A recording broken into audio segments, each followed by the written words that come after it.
Hi everyone. You would have heard the word sustainability a million times in past few years. You would have seen there are so many fashion labels who are calling themselves sustainable. You would have seen fashion houses, fast fashion houses, opting for eco-conscious lines.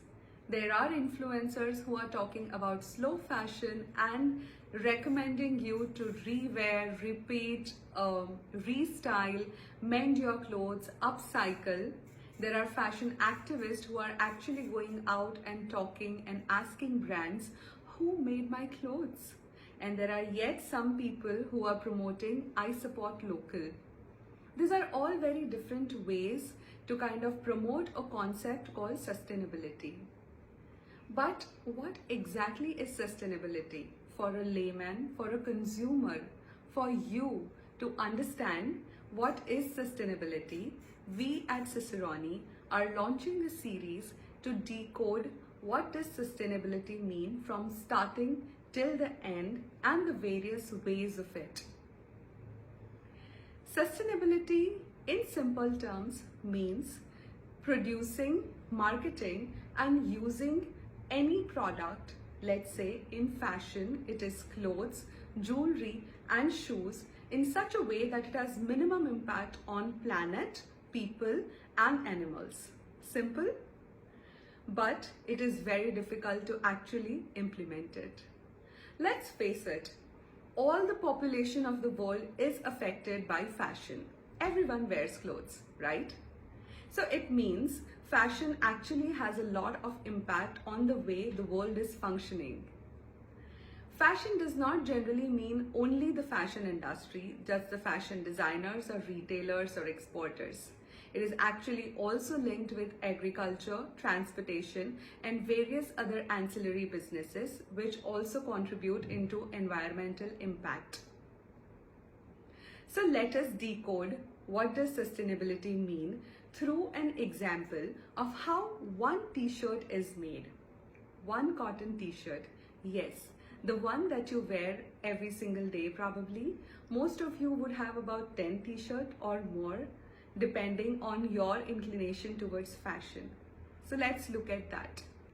So if we are talking about the production of a cotton t-shirt, we have to go back to the basics, the cotton crop. Did you know that making one t-shirt, cotton t-shirt, would consume about 2,700 liters of water, which is equivalent to one person drinking water for about 900 days, which is 2.5 years. Let that sink in. The cotton crop is the oldest crop and one of the most famous crop in the textile industry. Across the world, in the developing countries, India and China are one of the front runners in producing cotton. Now you would think, if there is so much of demand of cotton, these people might be flourishing, right? But the case is otherwise.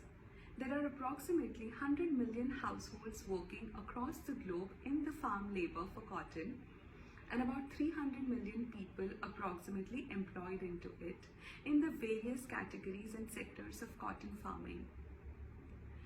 About 70% of Earth's water is used in agriculture. Now, cotton that we love wearing, and of course in a country like India where it is really very hot, we would like to wear cotton. But cotton is a thirsty crop. The long stapled variety or the BT cotton, which is being used currently across the globe, actually consumes a lot of water. In fact, in Kutch, in Gujarat, there is this indigenous variety of cotton called Wagad cotton. Many of you would have heard the word called Kala cotton being used by sustainable fashion labels currently. It came into picture, or rather it resurfaced with a lot of importance back in 2011. Why is Wagad cotton important? It is an indigenous variety. It is actually only rain-fed, but the con is its staple is short and so the quality is rough. But the beauty of this crop is that it will not be consuming too much of water and it is pest resistant. So, what would you kind of opt for? A Kala cotton garment or a regular cotton garment? Also think about it. Across the globe, every year there are 150 million garments being produced, new, every single year. Think about the amount of natural resources that are used to produce these new garments, out of which 80% of them go in the landfill or they are incinerated. One t-shirt, 2,700 liters of water. Consumption every year, 150 million garments. So, it is us, the consumers, who can actually decide whether we would want to really buy a new garment, or we would want to repeat wear more, or probably we would want to buy pre-loved fashion because natural resources have already been used.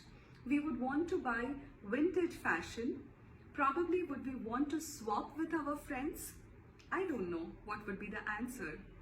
So yes, the first step was cotton production of the t-shirt. The cotton fabric now finally goes for dyeing. Artificial dyes are generally used for dyeing across the globe. They are cheap, they provide vibrant colors, but they are actually big pollutants for rivers and soil. They also harm the workers. They have a lot of occupational hazards because of the chemicals in it, like copper, there is lead, there is benzene, toluene. The answer to it probably is using natural dyes. You would have heard about labels using natural dyes which are beneficial for your skin also. The third step, moving on, is taking this fabric which is made of cotton, which is dyed, now to the garment factory. This is the place where major impact is required by consumers like you and people like us who raise the voices. The garment factories are usually in the developing countries like China, India, Bangladesh, Vietnam, and Cambodia. The Western houses or the Western companies basically outsource cheap labor from these countries, which also works for this country's economies. You must be surprised to know there are about 75 million people employed in the garment sector across the globe, out of which about 80% are women. This is the place where actual gender equality needs to come into picture. This is the place where you can make an impact.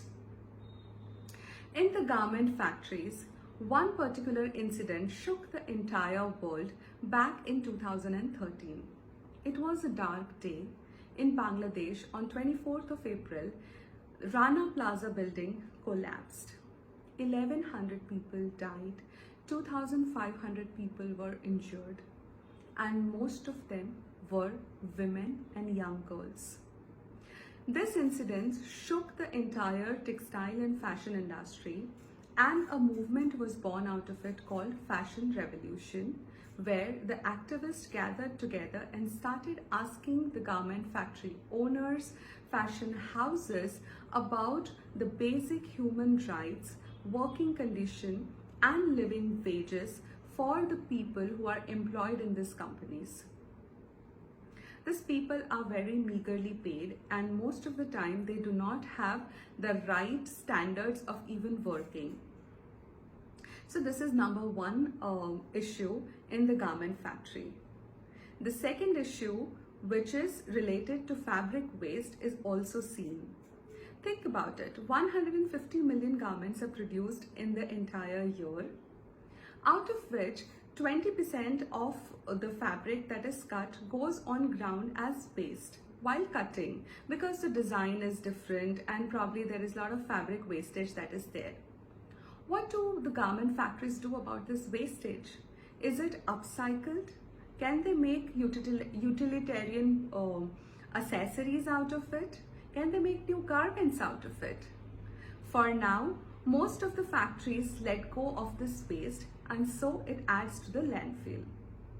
So here in this case, you would have heard about a lot of labels or fashion houses talk about circular fashion. Circular fashion means using every single material that is there on the cutting floor and not letting go waste of it. So after this garment is made, it is eventually going to the Western countries, shipped across actually. So the amount of fuel and natural resources that are used to transport this t-shirt, which is made probably in India or Bangladesh, going to US, think about it, the global greenhouse emissions, actually 6% to 10% of it comes from the textile and fashion industry. Can we reduce that? Can we think about consuming things which are made locally and not really buy things which are made through usage of so much of natural resources? It could be a point to consider. Finally, when the garment comes to you through retail, because you have seen a lot of social media ads, you have seen newspaper ads and hoardings and campaigns and fashion weeks, it prompts you to buy that cotton t-shirt. However, the problem right now is the overconsumption of it. You see that most of us are buying a lot of garments. Why is there the need to buy so many clothes? Is it the need of validation in front of society through the garments that you wear? Why do you not want to repeat the garment that you have once wore to the party? Why is there a stigma about it? These are the points which one needs to consider after buying that t-shirt, because now it is your role as a consumer. How often are you going to use this product? Research says in last 30 years, each garment is being worn by people maximum 7 times, whereas not before 30 years, we used to repeat it at least for 30 times. It only means that as a consumer, can you think about wearing the clothes more often, wearing it more? Taking care of the garment probably. Bring back the mending culture. In case your garment is kind of torn or it is wearing out, would you want to repair it rather than just throwing it? Because the disposable culture has led to consumption of lot of garments. You end up buying new garments and causing so much of wastage of natural resources. So let us probably bring back in the idea of mending, of sewing, of upcycling, of recycling, which our grandmothers already used to do. In fact, you know what? Sustainability is not a trend. It is hardwired in us since centuries. What is a trend actually, and which is passing away, is fast fashion and over-consumerism. You as a consumer can make a lot of difference. Sustainability can be practiced in a lot of ways. By probably buying less, buying local. Once you've bought the garment, repeating time and again. Probably, yes, you get bored of the garment, so look at ways to restyle it. If it gets older and you're not still interested in wearing that garment, could you look at swapping with your friends? Probably find out which are the events in the city which kind of organize on base of swapping. You could buy pre-loved fashion. You could also buy traditional, you could also buy actually vintage stuff. There are very, very many ways how you could practice sustainability. But one of the ways is vote through your wallet. By voting through your wallet, you will make a lot of difference. You will be supporting a lot of garment workers, which are incidentally women, who need your support. So voice out, ask brands, where did your clothes come from? Who made your clothes? And what is the entire cycle behind it? Be a responsible consumer. Together, probably yes, we will be able to bring a change in the fashion industry, which is the second biggest polluter only after oil globally. Look at sustainability as a word on our website, which is www.cicerone.in, and you will find a lot of articles that we have already written for your references.